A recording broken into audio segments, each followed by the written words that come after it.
Hello, bros. We're back with Perfume, the story of a murderer by Patrick Suskind.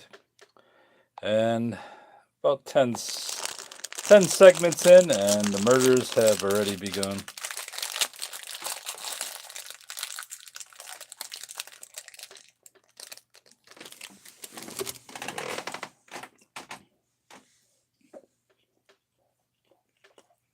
Let me chew a little here, and then we'll get on to the reading.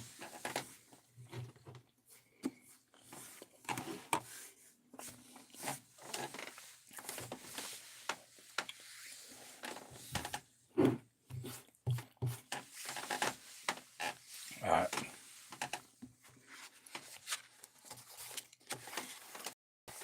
$11.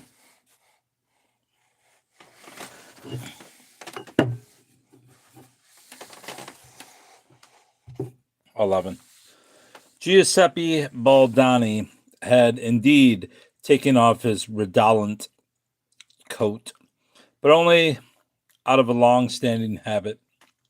The odor of frangipani had long since ceased to interfere with his ability to smell. He had carried it about with him for decades now and no longer noticed it at all. And although he had closed the doors to his study and asked for peace and quiet, he had not sat down at his desk to ponder and wait for inspiration, for he knew far better than Chenet, that inspiration would not strike. After all, it never had before. He was old and exhausted, that much was true, and was no longer a great perfumer.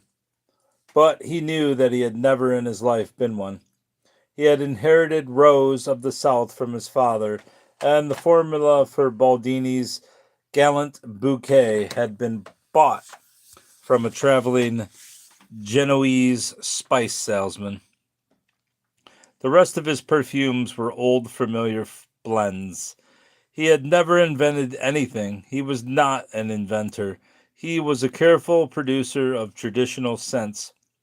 He was like a cook who runs a great kitchen with a routine and good recipes but has never created a dish of his own. He staged this whole hocus pocus with a study and experiments and inspiration and hush hush secrecy only because that was part of the professional image of a perfumer and glover. A perfumer was 50% alchemist who created miracles. That's what people wanted. Fine. That his art was a craft like any other, only he knew, and was proud of the fact. He didn't want to be an inventor.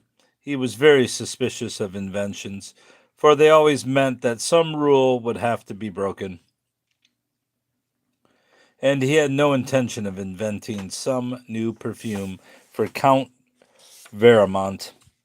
Nor was he about to let Chenet talk him into obtaining Amor and Psyche from Pelissier this evening. He already had some. There it stood on his desk by the window in a little glass flagon with cur glass, a cur glass stopper. He had bought it a couple of days before, naturally not in person. He couldn't go to Pelissier and buy perfume in person, but through a go between who had used yet another go between. Caution was necessary. Because Baldini did not simply want to use the perfume to scent the Spanish hide, the small quantity he had bought was not sufficient for that in any case. He had something much nastier in mind. He wanted to copy it. That was, moreover, not forbidden. It was merely highly improper. To create a clandestine imitation of a competitor's perfume and sell it under one's own name was terribly improper. Hello, bro.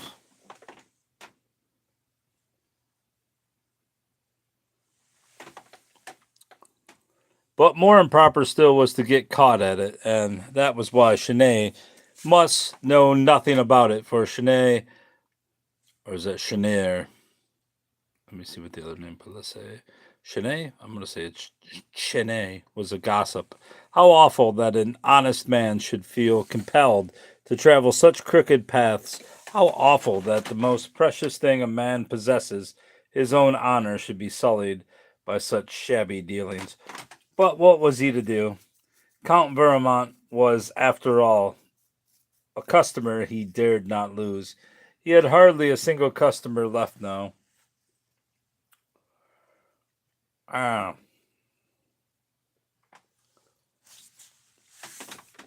he would soon have to start chasing after customers, as he had in his 20s at the start of his career, when he had wandered the streets with a box full of wares dangling at his belly.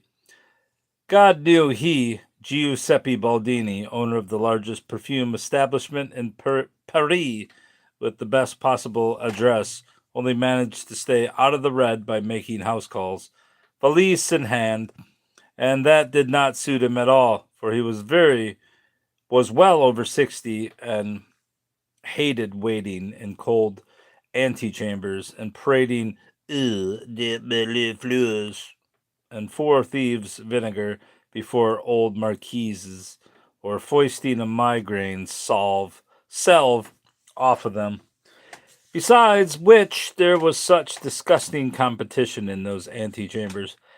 There was the upstart Brouet from the Rue Dauphine, who claimed to have the greatest line of pomades in Europe, or Calteau from the Rue Malkinsale, Malkinsale, I don't know how to fucking say these French words, who had managed to become purveyor to the household of the Duchess, the Duchess.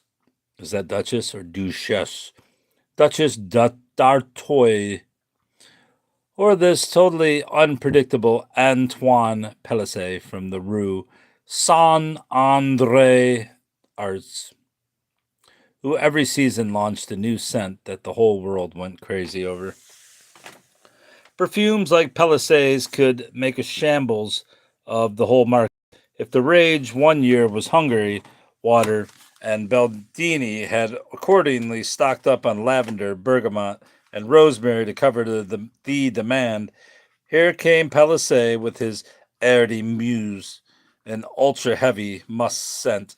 Suddenly, everyone had to reek like an animal, and Baldini had to rework his rosemary into hair oil and sew the lavender into sachets.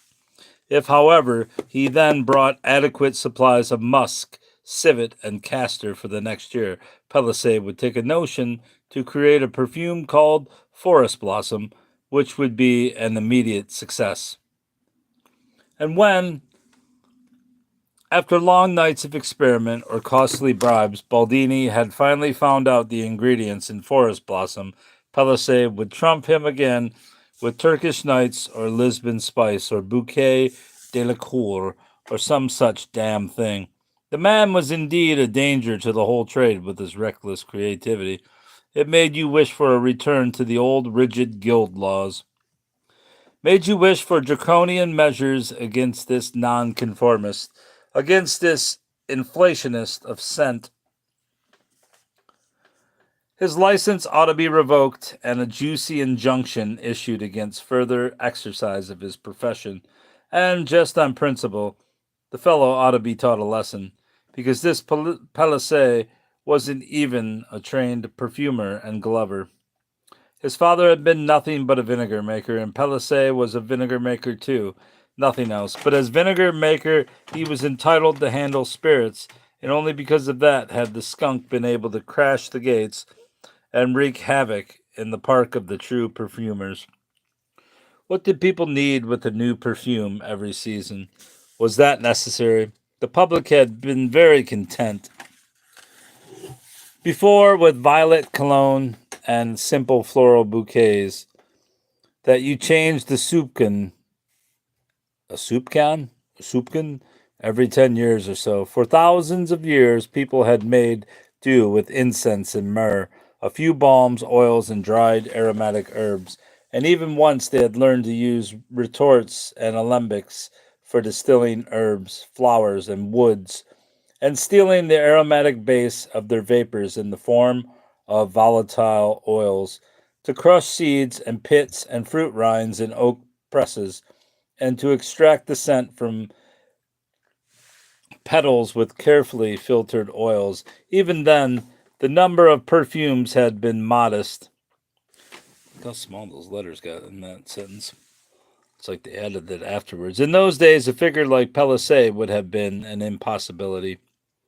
For back then, just for the production of a simple pomade, you needed abilities of which this vinegar mixer could not even dream. You had to be able not merely to distill, but also to act as maker of salves, apothecary, alchemist, and craftsman, merchant, humanist, and gardener all in one. You had to be able to distinguish sheep suet from calves suet, a Victoria violet from a Parma violet. You had to be fluent in Latin. You had to know when heliotrope is harvested and when pelargonium blooms, and that the jasmine blossoms loses its scent at sunrise. Obviously, Pelisson had not the vaguest notion of each of such matters. He had probably never left Paris, never in all his life seen jasmine in bloom, not to mention having a wit of the Herculean elbow grease needed to wring a dollop of concretion or a few drops of essence absolu from 100,000 jasmine blossoms. Probably he knew such things, knew jasmine only as a bottle of dark brown liquid concentrate that stood in his locked cabinet, alongside the many other bottles from which he mixed his fashionable perfumes.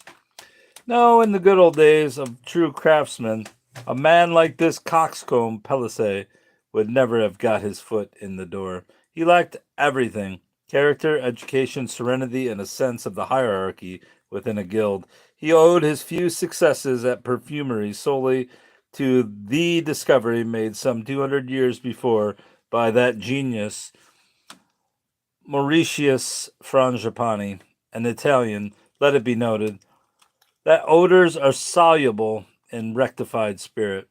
By mixing his aromatic powder with alcohol and so transferring its odor to a volatile liquid, Frangipani had liberated scent from matter, had etherealized scent, had discovered scent as pure scent. In short, he had created perfume. What a fear! What an epic making achievement!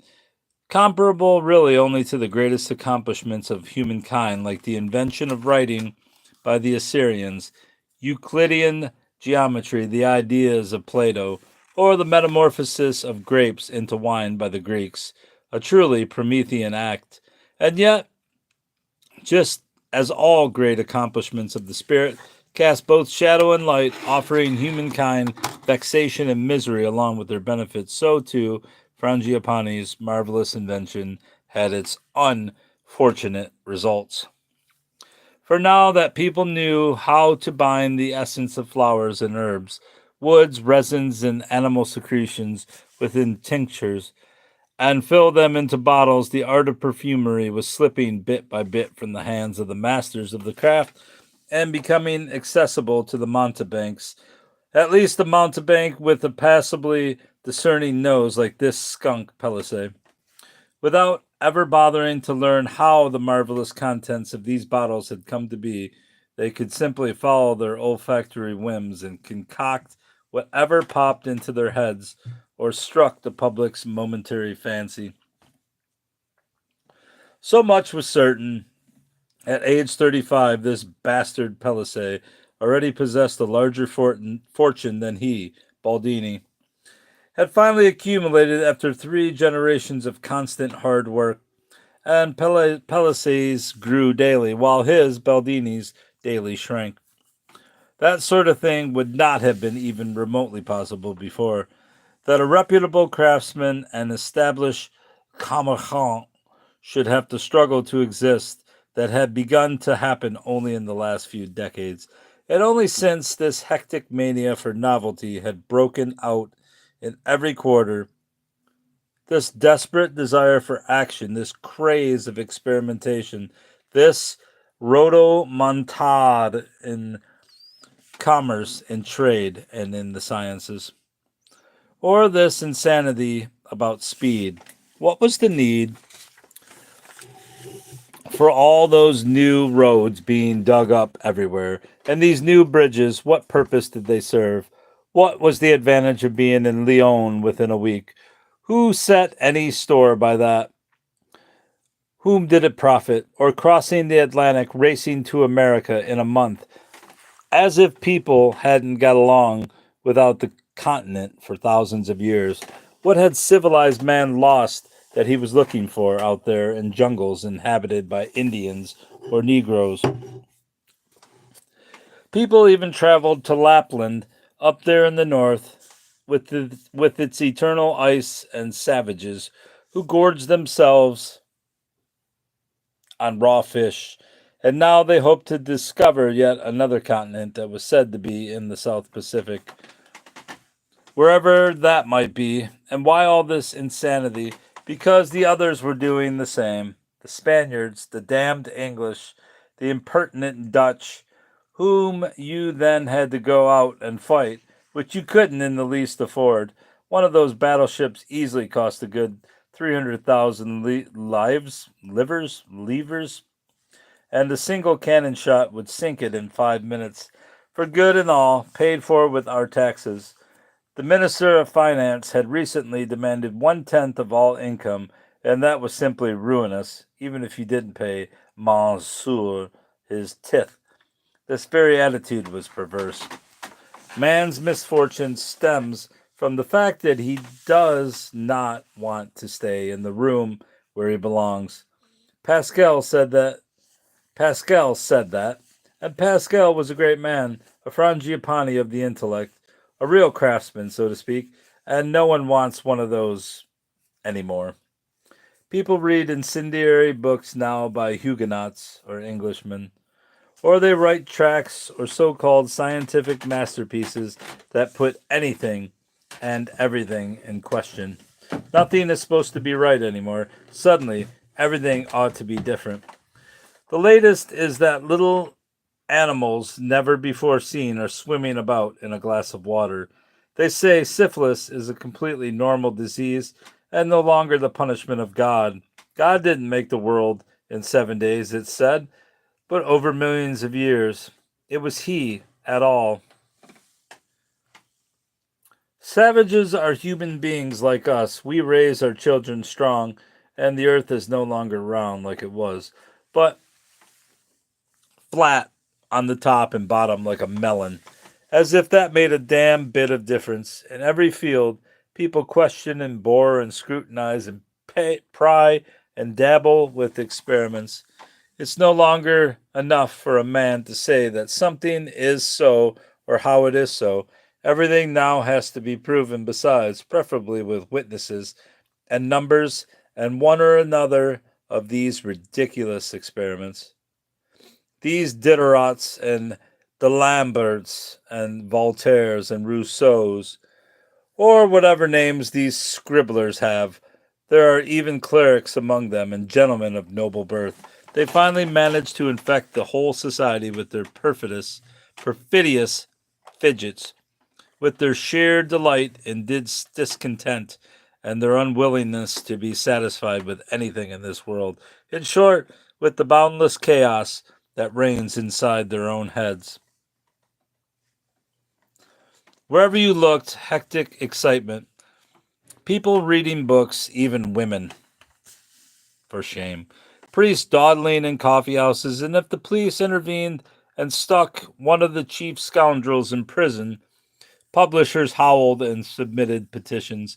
Ladies and gentlemen of the highest rank used their influence, and within a couple of weeks he was set free or allowed out of the country, from where he went right on with his unconscionable pamphleteering.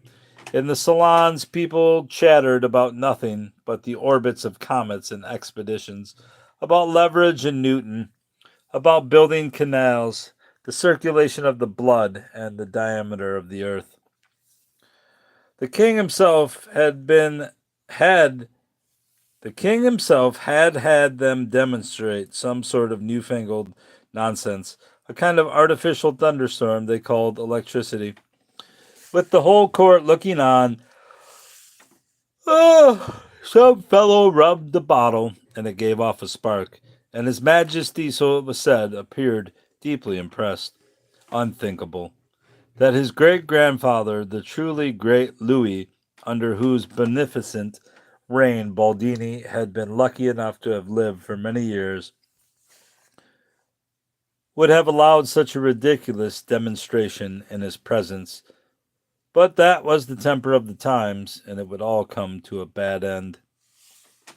When, without the least embarrassment, people, yes, people, brazenly call into question the authority of God's church, when they could speak of the monarchy, equally a creature of God's grace, and the sacred person of the king himself, as if they were both simply interchangeable items in a catalog of various forms of government, to be selected on a whim, when they had the ultimate audacity, and have it they did, to describe God himself, the Almighty, very God of very God, as dispensable, and to maintain in all earnestness that order, morals, and happiness on this earth could be conceived of without him, purely as matters of man's inherent morality and reason. God, good God, then you needn't wonder that everything was turned upside down, that morals had degenerated, and that humankind had brought down upon itself the judgment of him whom it denied. It would come to a bad end, the great comet of 1681. They had mocked it, calling it a mere clump of stars. Hey, that sounds familiar. While in truth it was an omen sent by God in warning. For it had portended, as was clear by now, a century of decline and disintegration, ending in the spiritual, political, and religious quagmire that man had created for himself, into which he would one day sink, and where only glossy, stinking swamp flowers flourished, like Palissy himself. Baldini stood at the window, an old man, and gazed malevolently at the sun angled above the river. Barges emerged beneath him and slid slowly to the west, toward the Pont Neuf and the quay below the galleries of the Louvre. No one pulled barges against the current here, for they use the channel on the other side of the island. For that, they use the channel on the other side of the island. Here, everything flowed away from you, the empty and the heavily laden ships, the rowboats and the flat-bottomed punts of the fishermen, the dirty brown and the golden-curled water. Everything flowed away slowly, broadly, and inevitably. And if Baldini looked directly below him, straight down the wall, it seemed to him as if the flowing water were sucking the foundations of the bridge with it, and he grew dizzy. He had made a mistake buying a house on the bridge, and a second when he selected one on the western side, because constantly before his eyes now was a river flowing from him, and it was as if he himself and his house and the wealth he had accumulated over many decades were flowing away like the river, while he was too old and too weak to oppose the powerful current. Sometimes, when he had business on the left bank in the quarter of the Sorbonne, or around Saint Sulpice, San Sulpice, he would not walk across the island and the Pont Saint Michel, but would take the longer way across the Pont Neuf. I'm sure I'm butchering that massively, but for it was a bridge without buildings, and then he would stand at the eastern parapet and gaze up the river, just for once to see everything flowing toward him, and for a few moments he basked in the notion that his life had been turned around, that his business was prospering, his family thriving, that women threw themselves at him, that his own life, instead of dwindling away, was growing and growing. But then, if he lifted his gaze the least bit, he could see his own house, tall and spindly and fragile, several hundred yards away on the Pont au Change, and he saw the window of his study on the second floor, and saw himself standing there at the window, saw himself looking out at the river and watching the water flow away, just as now. And then the beautiful dream would vanish, and Baldini would turn away from where he had stood on the Pont Neuf, more despondent than before, as despondent as he was now, turning away from the window and taking his seat at the desk.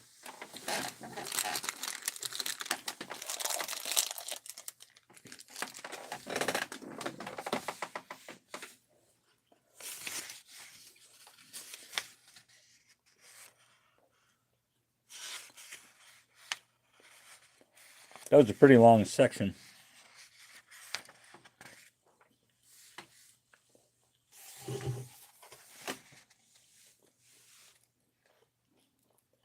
Or was it? That was pretty long.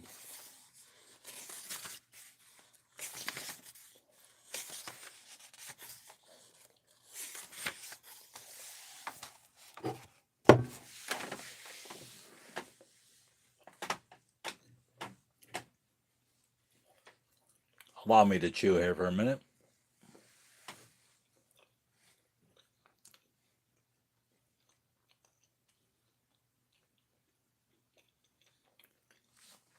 All right. 12. Before him stood the flagon with Palissade's perfume, glistening golden brown in the sunlight. The liquid was clear, not clouded in the least. It looked totally innocent, like a light tea, and yet contained, in addition to 4/5 alcohol, 1/5 of a mysterious mixture that could set a whole city trembling with excitement. The mixture, moreover, might consist of 30 different ingredients, prepared from among countless possibilities in very precise proportions to one another. It was the soul of the perfume. If one could speak of a perfume made by the ice cold profiteer Pelisse as having a soul, and the task now was to discover its composition. Baldini blew his nose carefully and pulled down the blind at the window. Since direct sunlight was harmful to every artificial scent or refined concentration of odors, he pulled a fresh white lace handkerchief out of a desk drawer and unfolded it. Then, holding his head far back and pinching his nostrils together, he opened the flagon. I really should look that word up. With a gentle turn of the stopper. He did not want, for God's sake, to get a premature olfactory sensation directly from the bottle. Perfume must be smelled in its effervescent, or is that efflorescence, gaseous state, never as a concentrate. He sprinkled a few drops onto the handkerchief, waved it in the air to drive off the alcohol, and then held it to his nose. In 3 short, jerky rugs, he snatched up the scent as if it were a powder, immediately blew it out again, fanned himself, took another sniff in waltz time, and finally drew one long, deep breath, which he then exhaled slowly with several pauses, as if letting it slide down a long, gently sloping staircase. He tossed the handkerchief onto his desk and fell back into his armchair. The perfume was disgustingly good. That miserable Pelisse was unfortunately a virtuoso, a master, to heaven's shame, even if he had never learned one thing 1,000 times over. Baldini wished he had created it himself. This amour and psyche, there was nothing common about it. An absolute classic, full and harmonious, and for all that, fascinatingly new. It was fresh, but not frenetic It was floral without being unctuous. Sorry, pardon. It possessed depth, a splendid, abiding, voluptuous, rich brown depth, and yet was not in the least excessive or bombastic.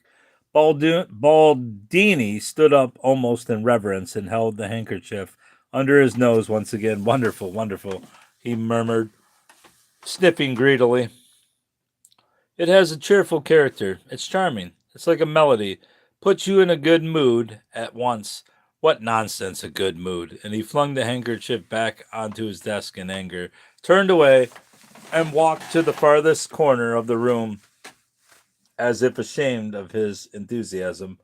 Ridiculous, letting himself be swept up in such eulogies, like a melody, cheerful, wonderful, good mood. How idiotic. Childishly idiotic. A moment's impression, an old weakness, a matter of temperament. Most likely his Italian blood. Judge not as long as you're smelling. Judge not as long as you're smelling. This is rule number one, Baldini, you muttonhead. Smell when you're smelling and judge after you have smelled.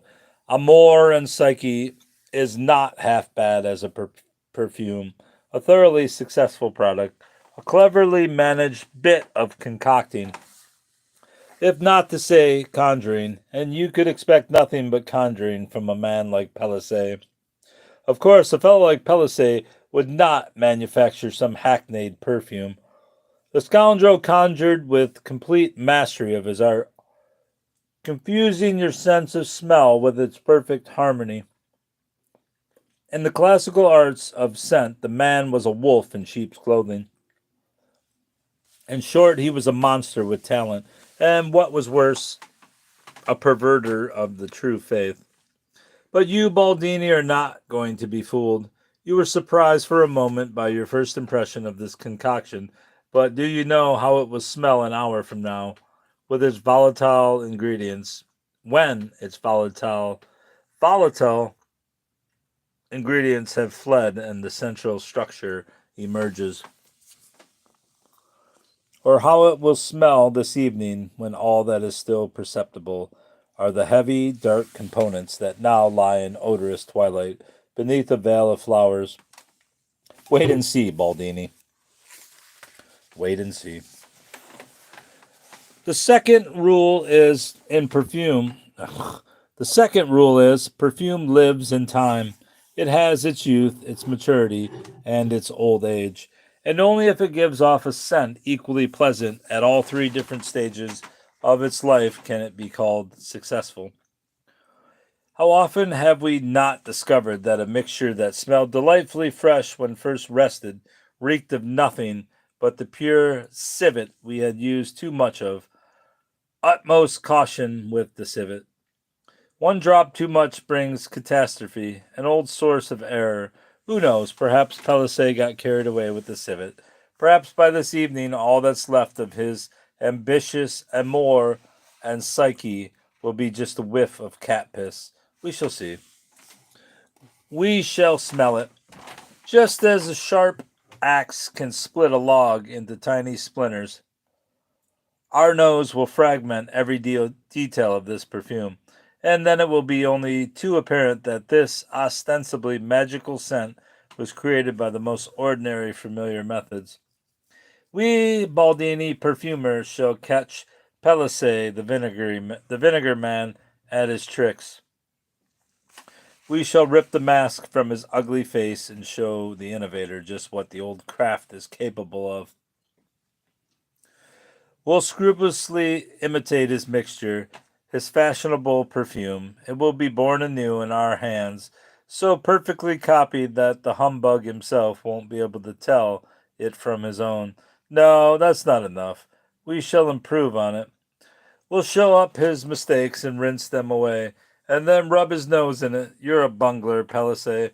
An old stinker is what you are, an upstart in the craft of perfumery, and nothing more.